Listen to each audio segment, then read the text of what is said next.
You sure? I'm so tall.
Have a whole bunch extra. There you go.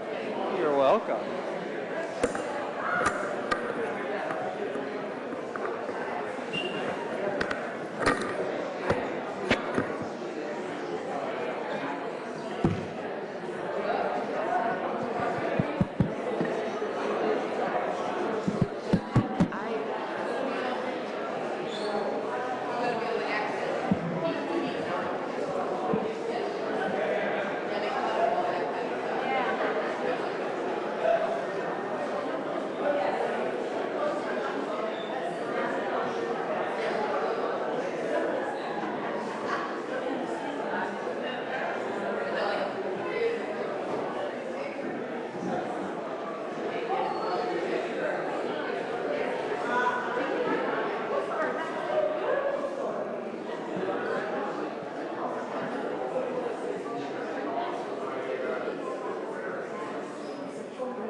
Good afternoon, everyone. We're glad the air conditioner is working today, so welcome. Glad you all can cool off at the same time as an important conversation. I'm Alex Morse. I'm the town manager here in Provincetown, joined by a number of guests, and really appreciate all of you taking the time to be here this afternoon, joined by our police chief, Greg Hennick. Also just want to extend my congratulations for those tuning in. He just started as our police chief a couple of months ago. It has been wonderful to work with.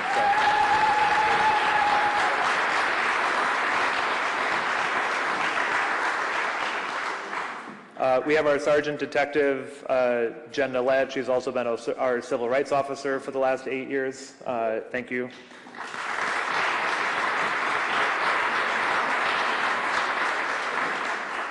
And also joined by Sergeant Kevin Spoor, who will talk a little bit about.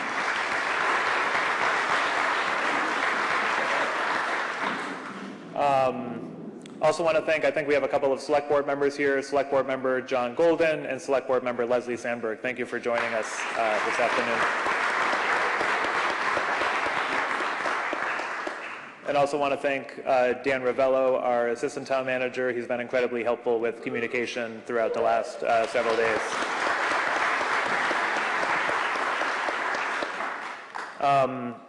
So we thought it was important to bring the community together and provide a space for both the town and the police department to provide updates and to communicate to the public certain expectations and suggestions around public safety and how to best communicate concerns, things you may witness in town, how to better protect you and the people around you on a daily basis. Obviously, the last week in Provincetown, there's been a lot of concern and some sense of fear based on the incidences that happened. The first one, the early morning of June 30th. I know many folks saw that initial video on social media. And then two, the evening of July 1st with some of the verbal anti-gay harassment and slurs. Some of the young people that were charged from out of town coming into town with a bullhorn with the specific intent to cause harm and harass members of our community. As a member of the LGBT community myself, I know oftentimes we are in spaces where it's not so uncommon to hear homophobic tropes or slurs, and oftentimes, while it makes us feel bad in the moment, we oftentimes just continue walking or make assumptions about what the police will or will not do depending on where we are. And while we're focusing on a couple of events in particular, we're under no impression that these slurs and comments aren't made on a regular basis, both here and in other parts of the country and the world, obviously. But too often we internalize those experiences, those moments, keep it moving, and don't expect anything to be done about it. And I really do want to thank our police department, because for both events, our detectives and our team have been really working around the clock to identify folks, to have as many conversations and interviews as possible.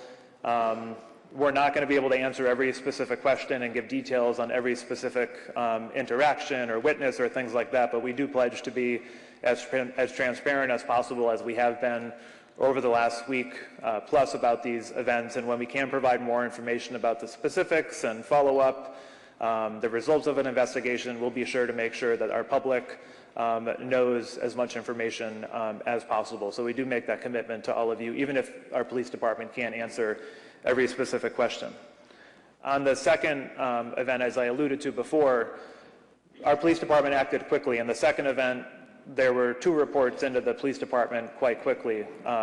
One from John in the community, who's been open about reporting that to the police, and another report from another family in town. And because of the quick action by witnesses, both a recording that was uploaded online and sent to officers, and also a quick call into dispatch, the police department were able to identify those teenagers quite quickly and move to press charges within a couple of days. So those things are possible, and we encourage people to file a report, to call the police. Will every call or report turn into charges, turn into hate crime charges or an arrest? No, and we'll talk a little bit about the line between protected speech and hate speech and things like that. But even if something doesn't go up to the level of charges or an arrest in the moment, it's still important that we have documentation of that interaction. our police do have tools to move people along, to have a conversation with them about their behavior. We can document the identities, get their information, so that if it does happen again, we may have the evidence necessary to file charges.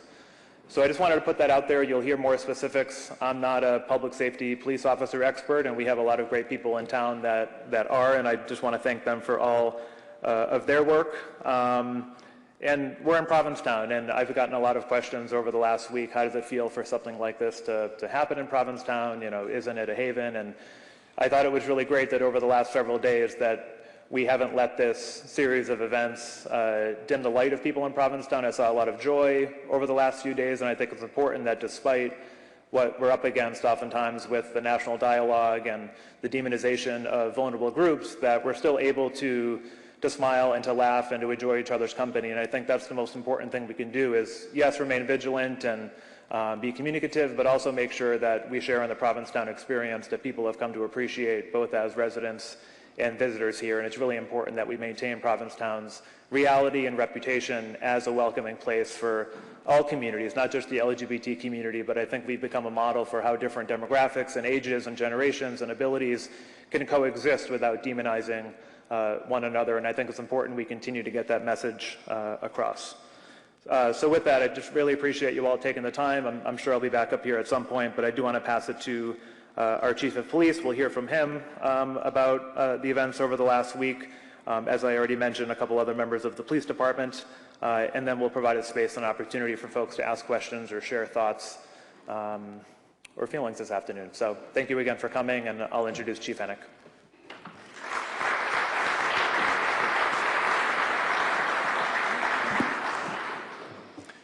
Good afternoon, everyone. I am Greg Hennick, and I am the Provincetown Police Chief. I just want to thank everybody for being here. The fact that we're filling the room right now shows how concerned this community is for what's been happening around town. And I want to assure everyone that your police department is working hard for you. We've been posting security patrols, and we will continue to do so throughout the summer season. So please know that we're out there. If you see us driving around, it's for your protection, and call if something seems suspicious. We have a lot of materials in the back on the table. If you haven't had the opportunity to grab something, I really encourage you to grab this pamphlet. It has a lot of information about hate speech, hate crimes, and how to differentiate the two. But it also stresses the importance of reporting incidents. We've also made it as easy as we can to report incidents. If you don't feel comfortable calling our business line, we have the opportunity to call the tip line or email the tip line, or our online reporting tool on our website. You can report hate incidents through that as well. So we're trying to make it as easy as possible for everybody to report these things moving forward. So please just keep that in mind. As I start off, I just want to provide some background information on the incidents the past several days and our updates regarding the cases.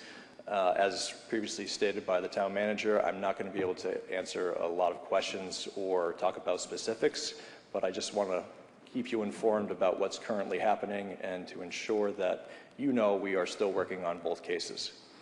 So for the first incident, I want to talk about the morning of Monday, June 30th. That is when we became aware of a video posted on social media. This video showed the victim recounting what had happened to him in the early morning hours of that same date. Immediately upon receiving this video, the detective unit launched an investigation. They were able to contact the victim later in the day and began canvassing the area for surveillance video. Since the launch of the investigation, the detective unit has used the surveillance video to establish a timeline of the victim's whereabouts in the hope of narrowing the location of the assault. They continue to collect video to fill in the gaps of this timeline and to try and identify the suspect vehicle. In the victim's statement, the victim identified the suspect vehicle as a black Lexus. We have located several black Lexus vehicles that do not fit the description of the suspect vehicle. We've also been speaking to everyone that has come forward with information and encourage you to continue to call us as information becomes available. Also, please check your cameras in the area of Bradford Street. We're still trying to collect that video as well. We're also in communication with the victim still, and we're working with him to further this investigation, and we'll provide further updates as this continues. For the second incident, on the evening of Tuesday, July 1st, the police department became aware of this incident after receiving multiple calls for a report of people in a blue vehicle yelling anti-homosexual slurs at pedestrians out the window. The first call that night came in around 9:33 p.m. in the area of Winslow Street. In addition to the slurs, it was reported that the people in the vehicle were blowing an air horn. Provincetown Police Department immediately started to search the area for that vehicle. At 9:47, we received a second call from Bradford Street near Winthrop Street. It was reported at that time, in addition to slurs, the pedestrian was told to kill himself. Officers continued to search for the vehicle and were able to stop it on Route 6 heading outside of town around 9:51 p.m. The occupants were identified at that time, and further investigation was conducted. The Provincetown Police Department received one more call the following day regarding this incident. It was reported that at 8 p.m. on that same day, other slurs were put out in the area of Bradford Street Extension and Telegraph Hill. Even though the occupants were later charged with disorderly conduct, this case remains under investigation still, and further charges could be filed. Please know that we are continuing to diligently investigate these incidents and are working with the Massachusetts State Police Hate Crime Awareness and Response Team, also known as HART. I would also just like to bring attention to Trooper Grunwald of that unit, who is in the back of the room. We'd like to encourage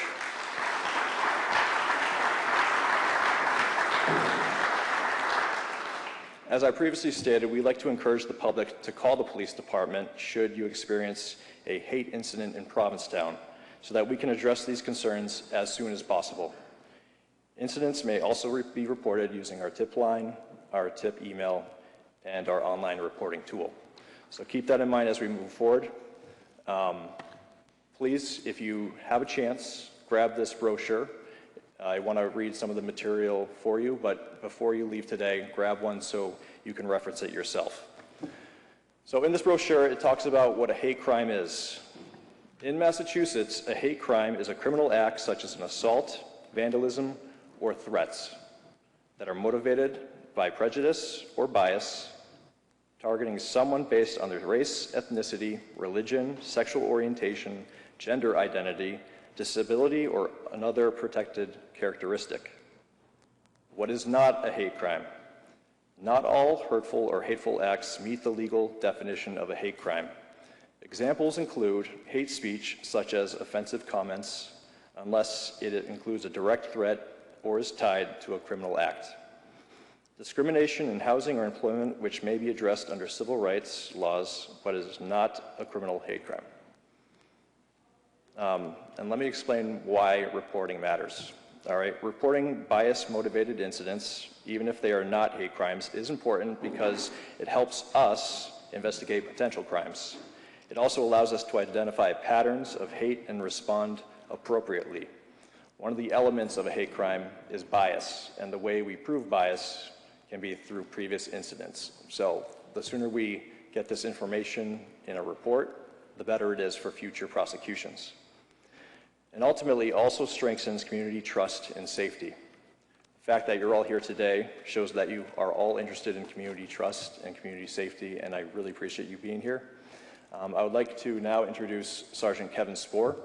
He's going to discuss some of the safety tips that were posted on the community webpage, and also further information regarding that topic matter. So, thank you.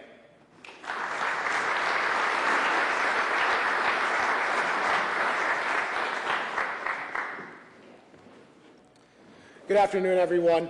My name is Kevin Spohr, Sergeant here with the Provincetown Police Department.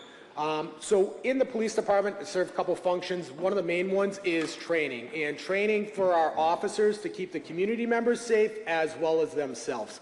So I train inside the department and outside the department. I actually sit on the State Defensive Tactics Committee. It's about 15 of us from around the state, just to kind of give you guys a little bit of background information and what we're going to be up here talking about.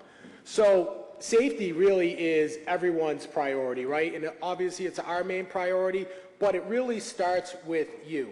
You guys are our first line of defense when it comes to safety, right?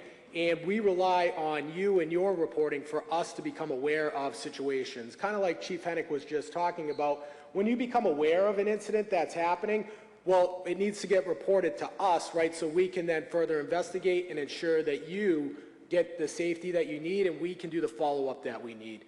But in the meantime, from when this incident happens or could happen to when we get involved, it's the priority kind of falls on you, right? So what are some things that you can do to ensure your safety in the meantime until we can get there to follow up, right? The first, and I think the most important thing for you is no matter where you're going to, whether it's a night out in the town, you're going to go to the playground with your children, always have a plan in place, right? And I think that is one of the most important things to do is we need to be vigilant about our own safety, right? So having a plan in place can be very beneficial for us, right? Just something as simple as knowing what the exits are in the environment that you go into, right? Coming into town hall, I would assume most of you probably came in the back door here, right? But knowing that if something happened, what other exits do you have available for you, right? So, yeah, right? Awesome. And you guys are right on top of that, right? So being aware of your surroundings, being aware of your environment is super critical, right? And if no one grabbed this sheet's right on the back table here, and it just has some safety tips that the town put out, right? And the first thing it talks about is staying aware of your surroundings, right? And that is probably the most important thing that we can do. And then I would follow that up with trust your instincts, right? If something doesn't feel right, if something doesn't seem right, it probably isn't, right? And you may not be able to articulate what that feeling is, but, you know, they talk about having the hairs on the back of your neck stand up. When you feel that, trust that. Remove yourself from that environment, get somewhere safe, and then contact us, right? Let us know that, hey, maybe there was something that just didn't seem right to you, something that was suspicious. At least call us, right? When we know about it, we can look into it and we can investigate it and we can determine if it's actually something that's going on or maybe it was nothing. But I would always rather that we respond and we investigate it and it turns out to be nothing. Instead, you never called and there was actually something that was going on, right? So really that partnership that we have with you guys is critical in ensuring everyone's safety. So having a plan in place, right, knowing your surroundings, but sticking together, right, especially at night, if you're going to be walking home at night, dark, dim-lit areas, we always really encourage having someone else with you, right? When there's multiple people, that alone can discourage someone from maybe engaging in some type of nefarious activity, right? But if you have to walk alone, try to make yourself visible, right? Use flashlights, be seen. Have the Provincetown Police Department number on speed dial or programmed into your phone, right? 911, always a great option for you. That's immediate assistance. But knowing the police department number as well, too, right? So 508-487-1212, and that's the direct line access to our dispatchers, right? And they can get us immediate assistance. So knowing the numbers to call when you need help, critical there as well, too. We talked about trust your instincts. Know some of the locations of some of our police officers, especially in the summertime, right? You can almost rest assured that there'll be either a police officer or a CSO, the yellow shirt officers, in the area of the square or Ryder Street, at least until 8 or 9 o'clock, and then we always have officers out on foot patrol as well, too, right? So if something seems off, right, find an officer on the street, find someone to talk to. But the last thing I'll leave you guys with is knowing your surroundings, knowing what's going on, and knowing your personal space as well, too, right? I know no one really wants to go back in time, but think about back to COVID, right? And we talked about social distancing. We kind of had our personal space, our personal bubbles, right? Well, I would still say that that applies today. If someone that you don't know is getting close to you or they're fast approaching you, try to maintain that personal space, that personal bubble of yours. If you can maintain distance from some of these individuals, that alone can keep you safe, right? So maybe someone pulls up to a car, right, or someone's fast approaching you. kind of keep your distance about you, maybe have your wits about you, and have that plan in place. Know your exit strategies, know how to get out of there, get to a safe location, and then call 911 or call the police station so we can get out there and we can get you guys the help that you need. But rest assured, we have officers out there day and night. We are being very vigilant, right, to ensure that everyone has a safe summer, but even into the fall as well, so winter time. We just want to make sure that everyone is safe and enjoys Provincetown for what it is. So, thank you.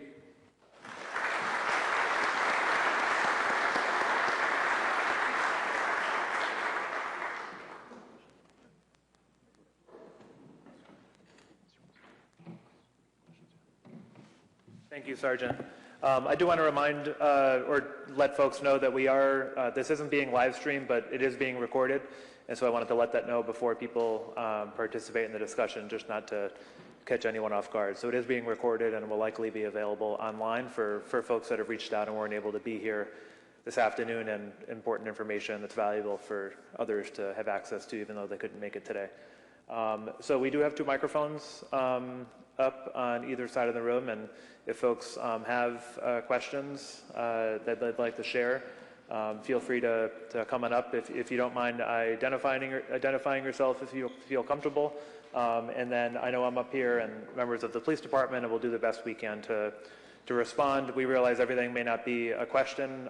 For some of you, it may just be a comment or suggestion or a value statement, and that's okay too. I want to say thank you so much for bringing us all together today. My thought sitting here was, I think we're preaching to the choir. I think many of us are, come here or live here in Provincetown or come often and are very aware of what goes on in town. I worry about how do we protect our younger kids that are coming to town, going out, having fun at the bar, going home late at night, and believe that they're immortal and, don't even think about these things, and how we can get the education out to, that group as well. So I guess I'm concerned about the younger people.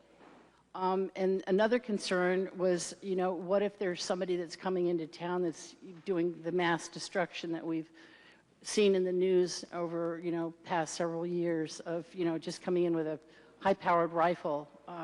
I always worry at Carnival, so that's a big concern as well. And I know that we have a lot of enforcement over the, holiday weekends and all of that. But again, what kind of actions are being taken for those times as well? Thank you for that question, and it is a legitimate concern. The police department recently had an active shooter training. I know some of you may have been there, and we'll continue having that every single year. So hopefully, if you missed the past 2 active shooter trainings, you'll show up for the next one. We do have vehicle barriers being ordered right now. They're in production, hopefully delivery soon. Instead of a makeshift plastic barrier that we have been using for traffic control, we'll put those in place as a pilot program to ensure the safety of pedestrians. As far as somebody with a firearm coming into town for destruction, as you said, we recently sent all of our first responders to active shooter training, so you can rest assured that your first responders have been trained to work together in these incidents, and they are prepared for such an encounter. We'll do our best to communicate anything like that beforehand, or during, so that you know what's happening around your town. Just please be patient, because we are a small municipality and communications can sometimes get delayed based off our response. So, but thank you. I appreciate that question, and I hope I answered some of that for you. Okay. Hi. Hi, I'm Chris, and in 1978, the Boston Globe did an article about people coming to Provincetown to take pictures of the gay people. And a couple of weeks later, I was in town with my girlfriend at the time, holding hands on Commercial Street, and sure enough, tourists behind us walked up in front of us, turned around and took our picture. And my thought is, there's a lot of hate signaling going on. We've seen it. The American flags flying off the back of pickup trucks, sadly, has become a symbol of hate. The current resident, bumper stickers, T-shirts, hats. Every single one of us has a phone. We have a camera. We have video. on our camera. And my idea is that as a citizenry, we photograph these symbols of hate. And the reason for that is, A, we let them know we see you.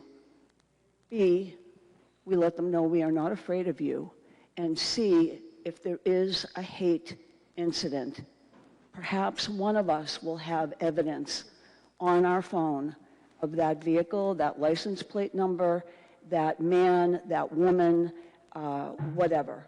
So, and I'm pretty sure that as the public, in a public place, we are within our rights, just like those tourists were in 1978 taking my picture because I was a lesbian.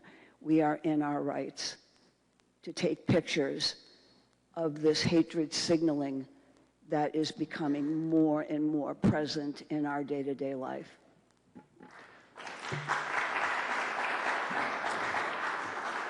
Thank you for stepping up and saying that.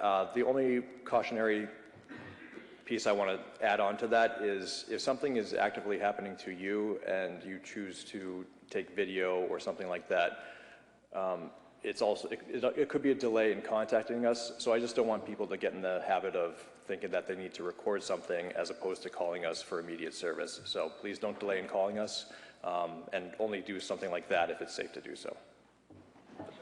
Let me just clarify. Sure.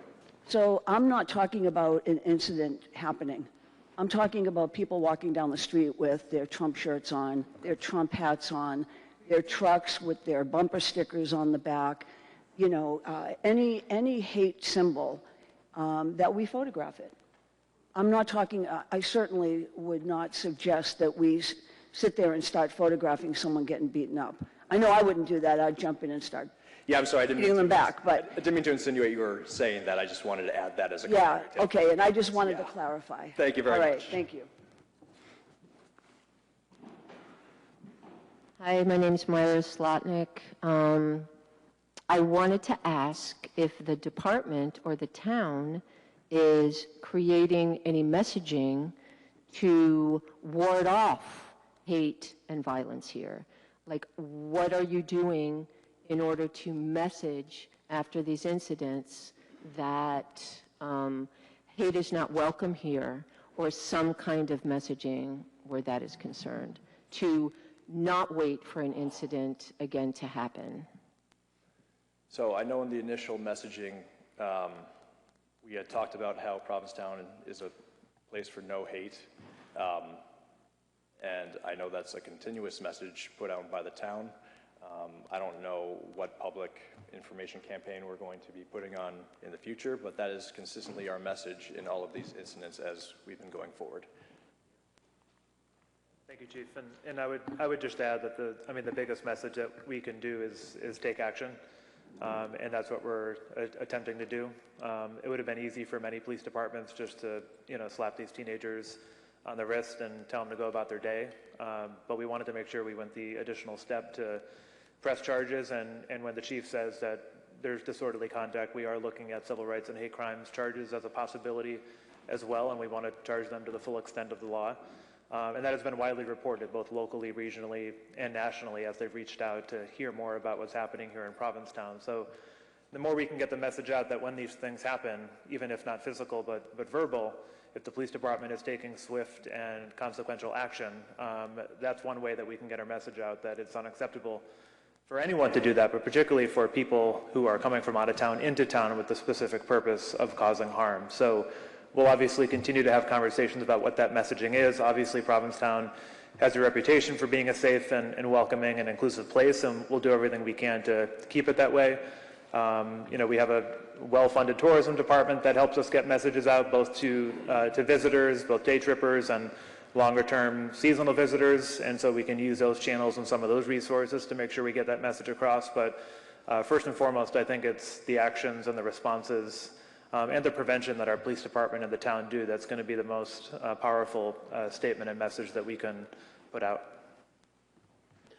Hi, my name's Douglas Brooks, and I first became a registered voter in this town in 1991, and I want to say and people who are in this room who've been around for a long know that it wasn't always the case that when the gay community in this town met with the police in this room, that it was harmonious and that we felt loved and protected and cared for.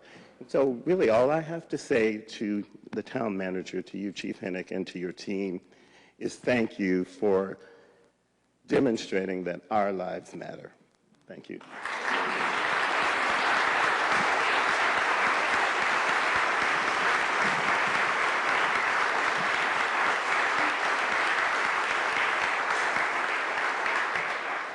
Hi, my name is John Keith. I just wanted to say a couple things. First, the town select board has not met since this happened, as far as I understand. So I'm sure on Monday, if people think that there are more things can be done or should be done, they'll probably address that then and probably have a lot to say, I assume, and maybe even have the police chief there or someone.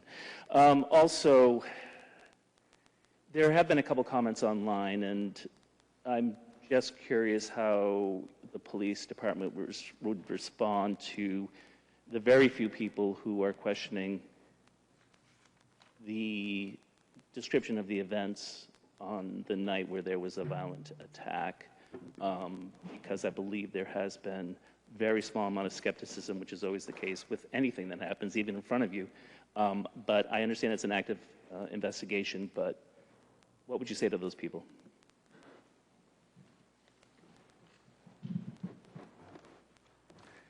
So I just want to reassure that everybody here that we take all of these matters seriously. We're not going to discredit anything that's being said by the victim because we're still in our investigation. And if something's told to us, we're going to take it very seriously, especially when matters like this. So anything that's being said online, I can't answer to, but what I can assure everybody here is that your police department is investigating it to the full extent of our ability. That's how I'll answer to that. So thank you for that. Hi, my name is Shira Kavan, and I've lived in town for 11 years. 2 questions. The first question, when these incidents happen after businesses have closed on Commercial Street, I'm just wondering if there is some sort of alternative safe haven or safe space that we can do with members of town who would say, come to my door, it's a safe space if you are being harassed. The same way that they do with children walking back and forth to school, if anything seems suspicious, they can go to a neighbor door. Because sometimes these incidents happen at midnight, at 3 a.m., whenever, but it would be nice to be able to know that there are other people you can go to other than just knowing you can duck into a safe space like Farland or any store in town, even the bars in town, if you're being harassed, speak to someone. The other question is, if any of the incidents involve people who are not U.S. citizens, either on the perpetrator end or on the victim end, if we are reporting this, are we placing those people in any kind of danger? So my immediate answer is no. The Provincetown Police Department does not involve themselves in any sort of immigration enforcement, so we legally are not able to do so, nor do we have the appetite for such activity. So you wouldn't be putting anybody in danger by reporting these incidents. So thank you for that question. And that's a common message that we like to put out there, that we're not involved in any sort of immigration activity. So thank you. I'm bending over here. Thank you, and thank you for having this forum. I appreciated reading in the paper and then hearing you confirm about the acquisition of these barriers, vehicle barriers. What I'm wondering is, are they going to be ready for the Carnival Parade this year? I'm very hopeful that they are. Right now, I'm trying to get an estimated time of delivery from that company, but once that information is known, we'll make that public and confirm that those will be ready for Carnival. And are there enough of them to cover the entirety of Commercial Street, or is that not the case? So this is going to be a pilot program. We are ordering a couple of barriers to see how would they work out in our community, our ability to place them and move them around. And then as we measure the program, we potentially will order more barriers. The reason I ask the question is, and I do appreciate the effort that's going into this, because I've wondered about this for a very long time. But I really would appreciate if you and select board members, at least until you've experimented with this pilot project, would consider doing something about closing off Commercial Street after some defined period in the morning. I know trucks have to make deliveries. I know the mail has to get through. But I just want to read some statistics so that you have an appreciation in the current world in which we're living. Research just recently was published by 2 professors from the University of Melbourne. At least 152 vehicle ramming attacks targeting civilian crowds worldwide since the year 2000. 511 deaths to date from those incidents. Global data show a sharp spike in incidents in 2017 and 2018, followed by a brief decline and then another uptick after 2022. So far in 2025 alone, there have been at least 14 incidents worldwide, resulting in 50 or more deaths. In other words, almost 10% of all these incidents and deaths over the last 25 years have occurred in just the last 6 months. And 20% of these incidents over the last 25 years have occurred here in the United States. Given the climate that we're living in right now in this country, the worst possible thing that I can envision is the idea of some nut job deciding that the Carnival Parade is open season. And I know that there are challenges to trying to close off the street, but at the very least, just announce that Commercial Street is closed to traffic on Carnival Day after 11 or 12 noon until the crowds have dispersed. Because it is just, I have been out there when people are trying to drive down Commercial Street in the middle of the parade. It's nuts. Please think about doing something about this. So I will add on to that. I can't get into too many details because it is part of our Carnival security plan, but if the barriers are not delivered in time for Carnival, we are already doing certain vehicle ramming mitigation measures for years. So that's already been a part of the plan. I know vehicle ramming has been on the Select Board's radar. I know it's been on the Police Department's radar. So these are conversations that are actively being had. And I can assure you that there is some measure on Carnival to mitigate these risks. I'm not going to go into the specifics of that, but I just want you to know that even if the barriers are not in place for Carnival, these measures have already been taken for years now. So thank you. Hi, my name is Claire Willis. I'm a part-time resident. And I don't know that my question is completely specific to the task tonight, but it's a big concern I have. If I witness ICE making an arrest here, can I call the police department and expect you to respond? My question back is, you contact us to, what would you expect us to do, I guess is my question to you. To pause the legality of it, to slow it down. I know in some towns, police departments are not cooperating with ICE, and in some they are. Oh, sorry. And I just, that was ICE. No, I was just wondering what your position is as a department towards their possibly coming here. They've been at the Vineyard, they've been at Nantucket, and I'm very concerned about that, actually. Yeah, so I think as the chief said before, so we unequivocally don't comply with ICE detainer requests. We do know in Nantucket's example, the chief was given 24 hours notice, less than a day's notice that ICE would be in town.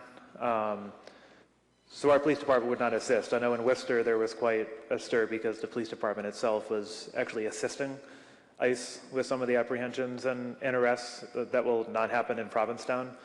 I can't pledge that the Provincetown Police Department has the ability to interrupt an arrest made by a federal agency, be it the FBI or ICE.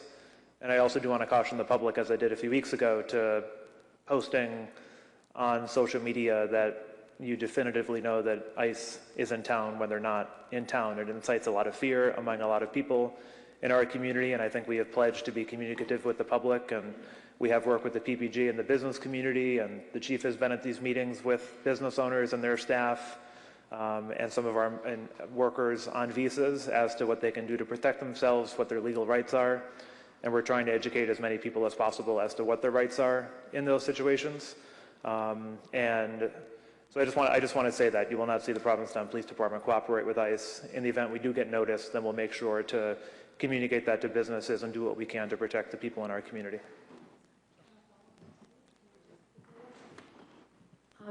Thanks, Alex. Just a question, relevant to Claire's question. ICE is not always the entity that shows up claiming to be ICE. Sometimes it is people in masks, dressed in a bulletproof vest or some other kind of tactical gear, and are saying, we're here for ICE. Now, if someone were to approach someone who does not and is not wearing a badge or has no warrant and is just sort of doing like tactical cosplay, how do we deal with that? Yeah, I'll let the chief answer this. I mean, there have been examples of people impersonating officers in the past, and that is a criminal activity with legal repercussions. So I don't know, Chief, if you want to. So we haven't had any notifications from ICE being in town, but what I've been told from other law enforcement leaders is that, generally speaking, they'll let us know, just for officer safety issues, to let us know that there might be some activity. So if they do let us know, then we kind of are on the radar that, you know, somebody that might not be properly labeled or something like that could be ICE. So, but if there's any, you know, if there's any sort of questions, give us a call. Like, you know, even if we are not going to intervene, we can at least ensure that we're not dealing with something like that. Yeah. Well, and is the masquerading as an officer, is that something prosecutable by this department, or is it a federal offense? What are the actual channels? So impersonating a police officer is a crime in Massachusetts. I will just clarify that, yes. And I would add again, just about the communicating with the police department. So the couple of days that people were, you know, posting online and sending us messages, and, you know, ICE was at this business and they were in the parking lots, and, you know, the first call that I make is to the chief. Has there been a single call, a single report? So again, if you see something, say something, so that at least our department is aware. There have been examples of communities whose police departments aren't given notification. So again, it's another example of giving us as much information as possible. It would be rare if the police department wasn't aware if there was some sort of activity in town, but also be cautious of people inciting fear in the community. You know, because frankly, people have made stuff up, and as you know, things spread in this community quite quickly. A couple of businesses closed, and so just be cautious about what you see and make sure you have facts before you disseminate it. Not to say or suggest that you shouldn't share information to protect other people in town, but we'll do the best we can as well. And I also just want to reiterate what the chief said about Carnival in the past, and I had this experience last year. The goal in the past has been to reopen Commercial Street as quickly as possible after the Carnival Parade, and if you've ever been towards the East End when traffic reopens, there's no way a car is getting through. And so our plan is this year to keep the street closed longer that day, if not the entire rest of the day. as in, I mean, a car can't make it through, or a normal speed car wouldn't be able to make it through anyway. And so we do have plans in place for that. And then I know the chief sort of gently alluded to the pilot program we've done this summer on Friday and Saturday nights. I think starting at, what, 7 or the sort of the temporary barriers at Ryder and Commercial. And we do know that a lot of folks have been appreciative of us trying that out, closing Commercial Street on peak times. And we expect that that will only increase over time as we get more permanent barriers. So appreciate that question. And as you can imagine, we've gotten that question and comment quite a bit over the last couple of years, given some of the events in other communities. So, sorry, go ahead. Hi, my name is Susan Ormont. I'm wondering, since there are only 2 roads to access P-Town, is there any possibility of photographing all license plates as they enter the town, especially on Thursdays through Sundays?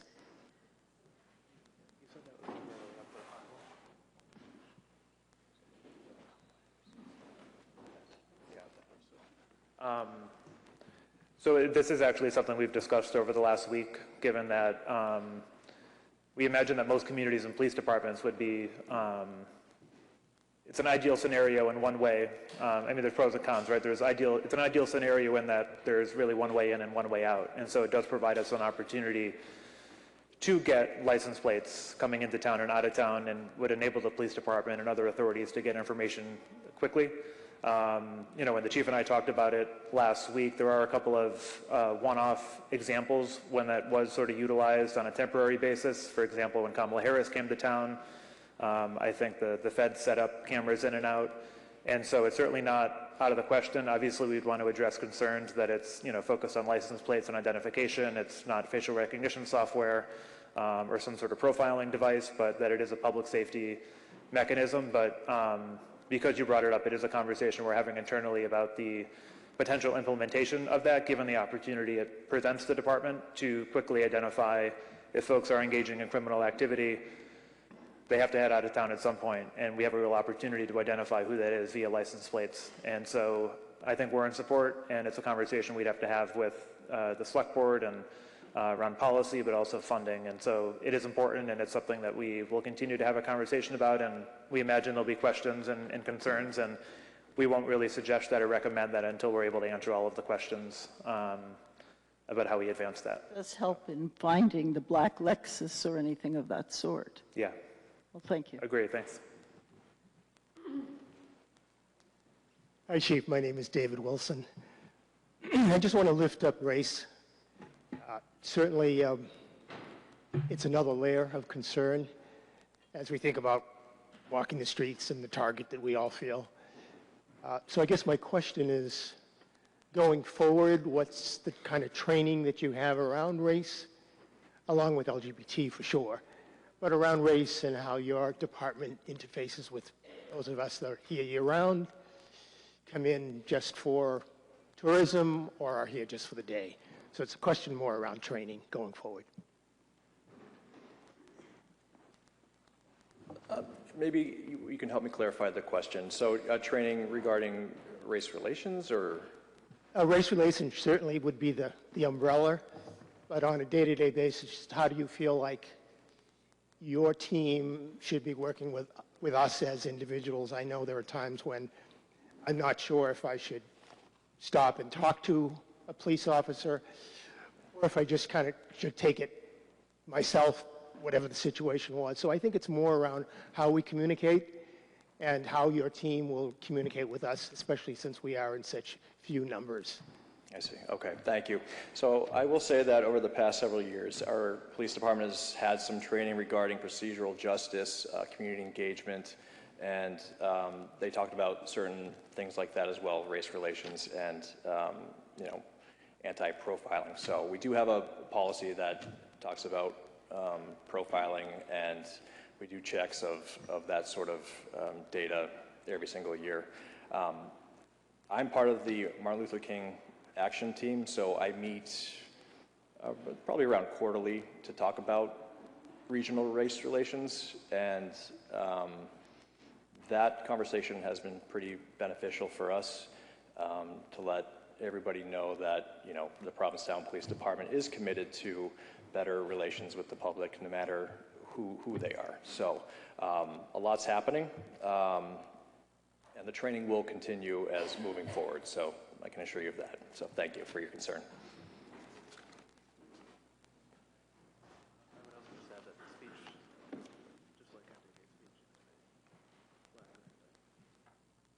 Hi, my name is Kerry Jones. I know you don't want to, and we don't want you to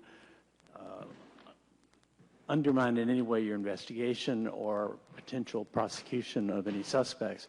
But for the time being, are you considering those two instances of June 30th and July 1st, was it? Two separate instances, or it is not a settled question?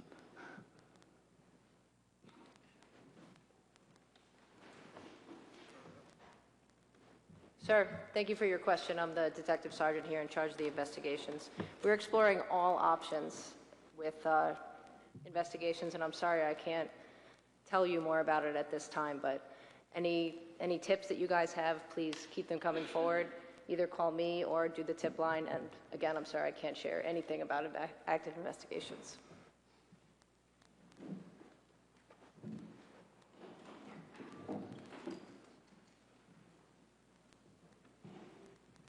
The only thing I would add to, David, your comment before is I know a lot of our conversations at the beginning of the forum were centered around anti-LGBT harassment and slurs, but obviously we're not just encouraging you to report anti-gay activity and harassment and behavior.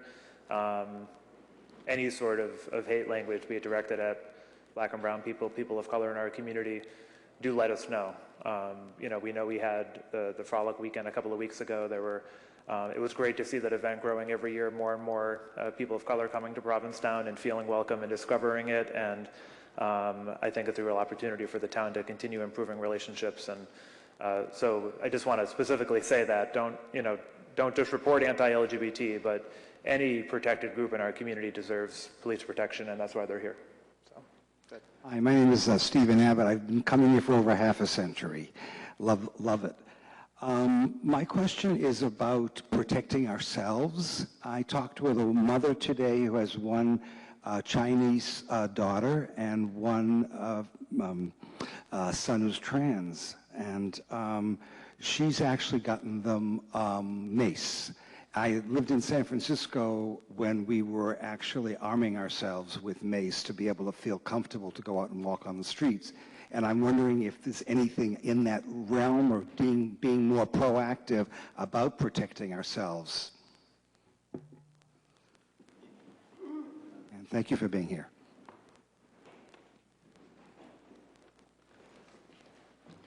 Thank you for that. So that's a good question regarding, mace. Really, so pepper spray, kind of like the normal term you would hear. In the state of Massachusetts, it is legal. At one point, it was illegal. You needed an FID card to be able to go and purchase it. But that is something, as long as you're 18 years and older, it is something that someone could purchase for themselves. Something else, too, if you didn't feel comfortable carrying around like pepper spray or something like that, it's called a birdie safety alarm. It's kind of like one of the #1 safety defense mechanisms that is out there in the public. I looked it up before we came over here. It's on Amazon. It's about $19.97. And what it is, it almost looks like a USB. It can attach to your keychain. But what it will do when it's activated, it will emit a loud beeping sound, right, to kind of alert people what's going on. And it also has a light that will flash and emit as well, too, right? And that's kind of like the #1 product that's on the market, that's a safe alternative, that's not a type of weapon that someone could carry as well, too, for their safety. Again, if you didn't check the back table as well, the town was providing whistles. Again, right, it's just something that what can draw attention to you in a time of need to get more eyes on. Maybe you're not available to call for help, but by getting others' attention in the area, maybe they'll be able to call and get help going as well, too. So we're trying to just get as many options that are out there for you guys to ensure your safety. Hi. If you deploy pepper spray or bear spray or anything like that, and you are incorrect in your deployment, what is the level of crime? Is it harassment? Is it assault? So, right, the pepper spray, OC spray, however you want to classify it, it is a form of self-defense, right? And so in the state of Massachusetts, you do have the right to defend yourself from an attack, but it has to be a legitimate attack that's occurring, right? You know, and so a great question of, well, what is your perception going into it? And what I can say is that even if you were using that as a self-defense mechanism, the police department is going to respond. We are still going to have to conduct an investigation, right? The officer is probably going to ask that person some questions. You know, why did you deploy it? How did you deploy it? So there will have to be an investigation that is done, and then based on the results of that, obviously would determine what would happen.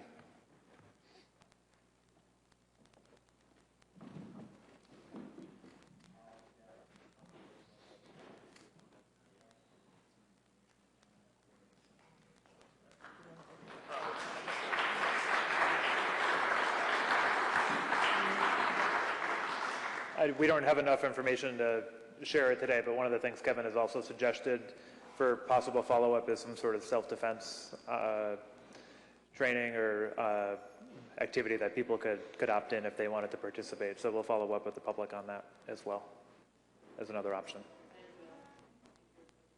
So, great.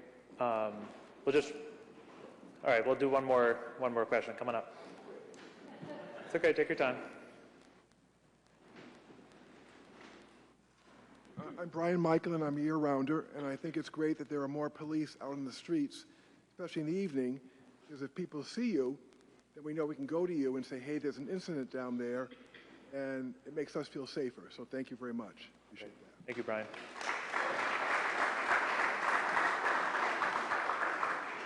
Yeah, and to Brian's point, I mean, obviously we have a lot of CSOs and officers around town or on Commercial Street. Don't hesitate to walk up to one if you do see something. They're happy to walk over if there's a situation or you tell them you see something suspicious down the street. That's what they're there for, so don't be shy to go up, and if it's a CSO, they can quickly radio an officer or they can accompany you down the street if there's something important. Again, I just want to thank all of you for being here, and I do want to just end on the note, I know one speaker came up to the mic and alluded to a time in which the department and the gay community in particular didn't always exist in a harmonious way, and it's helpful historical context to hear. Obviously, I still see myself as a relatively young person, and it's unfortunately, it is hard to imagine a time in which people lived in this town in fear of our police department, and I think it's just a reminder how far we've come and how fortunate we are to have a really great partnership with our police department and town officials, and all of us are in this together. And so I just want to thank you all for being here, and this really isn't the start of a conversation, this isn't the end of our conversation, and we'll continue to be in touch with the community on follow-up and next steps, and be sure that we're doing everything we can to follow up with these two incidents, but any other things that pop up, and do our best to prevent future events from happening. So enjoy the rest of your afternoon and stay cool.